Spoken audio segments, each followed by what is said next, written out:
from California is recognized for 2 minutes. Thank you, Mr. Chairman. Mr. Chairman, I rise in opposition to the constitutional amendments before us, which would limit the congressional terms of members of Congress. I have three major objections to the constitutional term limits. First of all, as a woman, I take issue with term limits because they represent an obstacle to the contributions that women can make to our country. Look around this Capitol, and you will see in Statuary Hall the distinguished American men who have served here in this body and in the Senate. For over 200 years, men in Congress have had the opportunity to develop standing and to become internationally recognized leaders on the great issues of the day.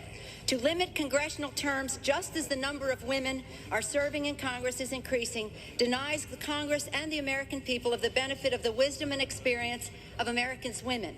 I don't think that's an intentional move on the part of the proponents of term limits, but it is an unintended consequence. Just as more women are coming into power, term limit advocates are saying, not so fast. We've changed the rules. You will not have the same opportunity as men to make your contribution to America. Secondly, I oppose term limits because the real winners of the term limit, if term limits passes, are the special interest lobbyists in Washington, D.C. They have no term limits and are not forced to step down after 6, 8, 10, or 12 years. Passing congressional term limits, particularly in the absence of real lobbying reform, will pit seasoned lobbyists against rookie legislators.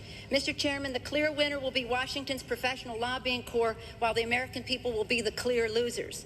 Third of all, I oppose term limits because the position, well, let's face it, I heard some of my colleagues say state legislators, city councilmen have term limits.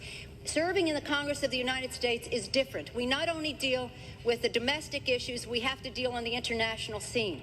We have to understand the politics and the U.S. and foreign relationships that are involved in decisions that we make. We will have our rookie legislators competing against sophisticated legislators in other countries, putting our country at a disadvantage.